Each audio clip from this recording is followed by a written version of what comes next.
Gmar Chatima Tova, a happy, healthy, and sweet year. If someone asks you, what's that story in the Yom Kippur Machzor about the guy who asked to be thrown in the sea? You would say, who? That's right, I know what you're thinking. And if someone said further, who's the other guy mentioned in the Yom Kippur Machzor who asked to be thrown in the sea? You would say, if you open your Machzor to page 318, 319, you'll see the name of Nicanor mentioned there. Nicanor lived about 300 years ago, and he was a dedicated Jew who embraced the world, a modern Orthodox Jew, and he traveled to Alexandria in Egypt, where they had a great foundry, a metalworks. Nicanor was a gvir. You can see Rabbi Beshefkin's insightful and thought-provoking article on gvir culture in the new Rosh Hashanah magazine. He was a benefactor, and he wanted to have awesome doors made for the temple in Jerusalem. And no better place to have this work done than the great bronze works of Alexandria. So he commissioned these stunning doors for the temple. They were about 30 feet high, and they had these intricate hand-chased designs. The finish was sparkling beyond your wildest imagination. When these custom doors were finished, they were loaded onto a ship to take them by sea to Akko on the way to Yerushalayim. On the way, a great storm rose up in the sea, probably a once-in-a-100-year storm. Back in those days, that happened about once every 100 years, unlike in our times. And this ship was in danger of capsizing from the heavy weight that it was carrying. The ship's captain ordered one of the doors tossed overboard in an effort to save the ship, but it did not help.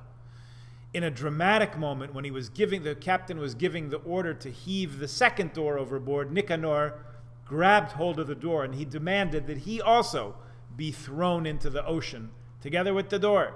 You can read the story in the note on page 319 in the Machzor. The captain was so inspired by this passenger's devotion to getting the precious cargo of the ship to its precious destination, the temple, that he found the strength to right the ship and bring it safely into port.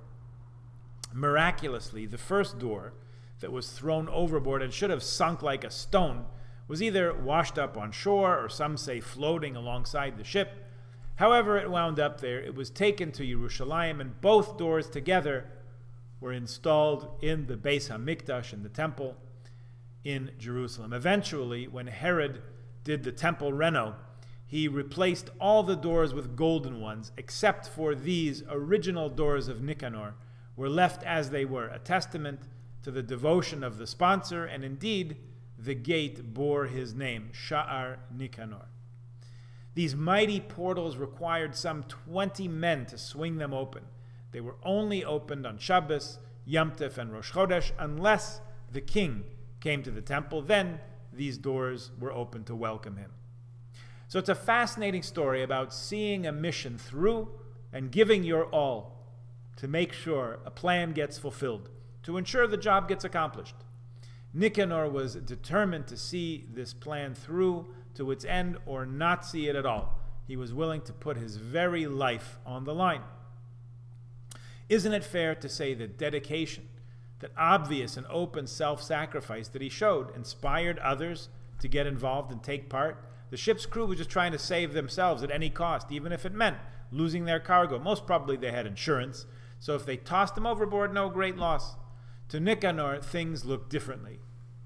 He believed that if you lose your precious cargo, then what's the point of making the whole voyage? He was all in on the project.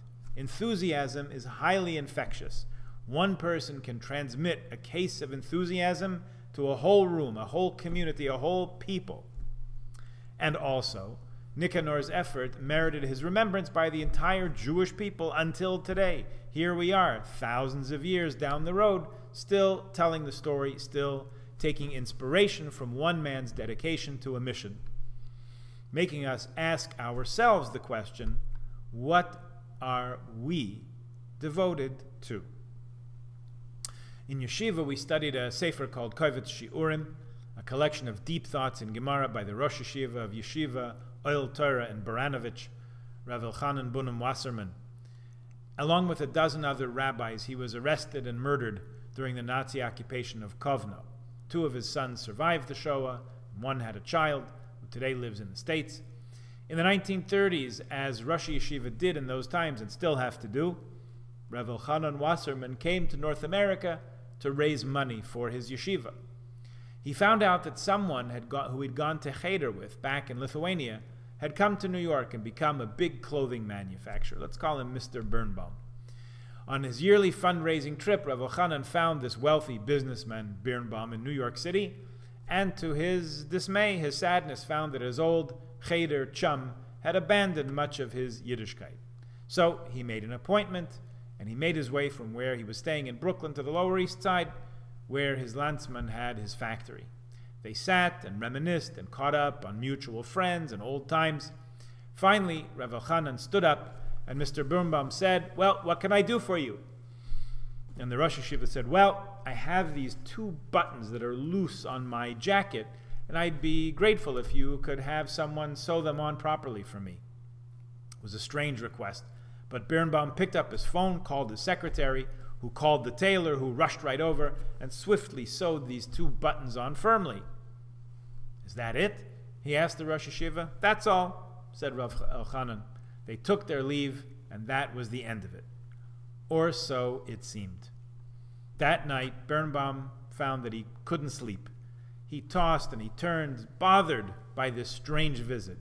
Here was a Torah scholar, renowned throughout Europe, who sought him out and spent an hour and a half with him just to talk over old times and get a few buttons sewn on his coat. Something did not add up. So the next morning he called the number where the Rosh Yeshiva was staying and asked if there wasn't some other purpose to the visit. He hadn't even asked for a donation. Rav Elchanan said, "You want me to come to your office again? Please come if you like." So Rav Elchanan appeared later that day at Birnbaum's office, and Birnbaum said again, "You didn't come all the way from Brooklyn to have 2 buttons sewn back onto your coat. You could have had it done right there in Williamsburg. Why did you come see me? What's the reason? Tell me." After a long pause and a sigh and looking him over, Rav Elchanan said, "I didn't come from Brooklyn. I came from Baranovich, where they also know how to sew on a button. And tell me this, you have trouble believing that I came all the way across the river to get a few buttons sewn on. That bothers you so much you can't sleep at night. But the fact that the Master of the universe sent your soul into this world and all you're doing is sewing on buttons, that doesn't bother you at all. Is that what your neshama came into this world to do? To sew buttons, make a little money?" Stunned, Birnbaum let a few tears fall, then a few more. Then the Rosh Yeshiva got up and walked around the desk, put his arm around his old friend while he cried. And they sat down together. Rav Elchanan reached into his pocket and took out a Mishnah. They started to learn together as they had in Cheder in Lithuania. And as they continued and continued and continued, eventually, in time, the friend started to daven again, put his tefillin on again, eat kosher again, and of course, you're not surprised, became a supporter of the yeshiva. Yizkor is the time when we remember the neshamas of those who did what they had to do to get us where we are today. We're grateful for most of those efforts. We know that some of them were not necessarily how we might have done it, and others of us know that our parents and grandparents would maybe be a little surprised to find us where we are today, and yet here we are.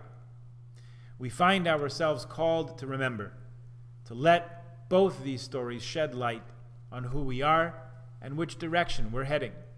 The heroism of Nicanor and his devotion to see his planned gift to the temple in Jerusalem is legend. How much planning, how much resources, how much tenacity, and ultimately self-sacrifice, if needed, was he called on to make. And in what grand manner did he rise to answer the call? This is how things happen and have always happened. People take it upon themselves to say, "I will do what it takes to see that the job gets done or I'll die trying." That's how the Jewish people are still here. That's how our shul is still here. That's how we continue today to keep moving forward. The story about the Rosh Yeshiva and the button manufacturer touches us even at a deeper level. What are we here for? What is our purpose and our mission? We can spend a lot of time making buttons, sewing buttons, selling buttons. Is that really our purpose on this earth with the time we have? Or are the buttons just pointing us to something larger, something beyond the quotidian details of just surviving, just living? The other day I asked a storekeeper on Bathurst Street, "How are you doing?" He said, "I'm surviving." Surviving? Is that what we're here for? How about thriving? That's what we should be doing. Building awesome doors for the temple and making sure they get there. Coming back to learn as we used to learn when we were young, or as we hoped we would have learned when we were young. On this awesome day, let me encourage everyone to think about these questions deeply and let them touch your soul. Let them bother you a little bit, or even a lot bit. Gemar Chatima Tova.